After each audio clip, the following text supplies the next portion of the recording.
Friends, we celebrate today's feast day, St. Elizabeth of Hungary.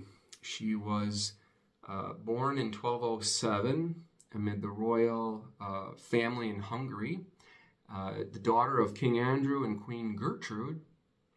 And from earlier years, her soul was marked with grace and childlike piety, and she was revered as just a pure, perfect, innocent soul. She was,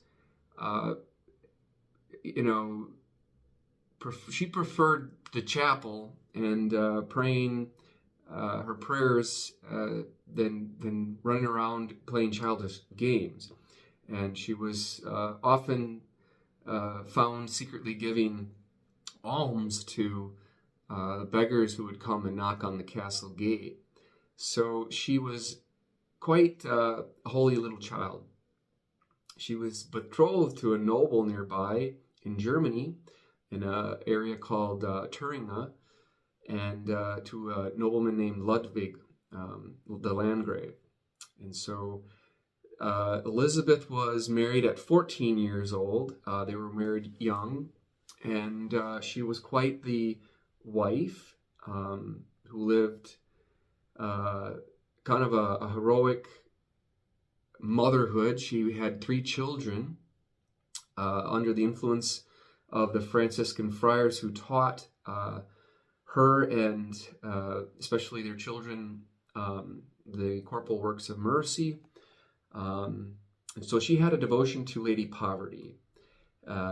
She had a love for taking care of the poor. She would make mittens for them. She was talented in spinning and making clothes. And so she dressed in simple garments, even though she was a noble, and she would participate in the divine office like a religious. So she'd be getting up in the middle of the night even to pray the midnight prayers. While her husband went off to govern and hunt, he got injured and died. And she wound up transforming part of the castle or the in Wartburg into a house of mercy, feeding like a kitchen, feeding hundreds during the famine. And she tended to lepers and tended to the care of the sick. And she was someone who did great works of mercy at a level that was well known in public. Because she had the resources, she would even go and bring out the poor and the lepers and the beggars into, the soup kitchens she created. One winter, there was a miracle called the Miracle of the Roses, and Elizabeth filled her mantle with bread for the poor, and she went out, and then she met her husband, who was coming back from hunting, and unexpectedly, and he, I guess it was, legend has it, he had been urged by his courtiers, the people that gave him counsel, that she was wasting away the money, the finances. She was taking money and giving it to the poor too much. And so they complained to him. Ludwig apparently unexpectedly found her somewhere. I don't remember where, but they were accusing her of wasting money on the poor. But when it came to her getting caught with a bunch of bread she had, she was pretty scared, apparently, trembling. She opened her cloak when Ludwig asked her to open it, and in it there was a bunch of roses instead of bread. And so it was a sign to her that, she was doing God's work. Unfortunately, tragedy struck. Ludwig went off to the Crusades, and he died of fever. And left the young 20-year-old Elizabeth a widow, and she had to deal with raising her kids and her cruel in-laws, who were not exactly fond of her giving away money to the poor in her different ways.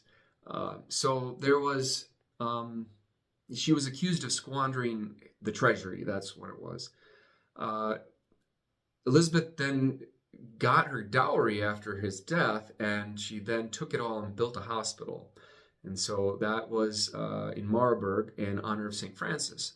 So she had a following, she had a love in following St. Francis, the religious movement that was going on during that 12th century.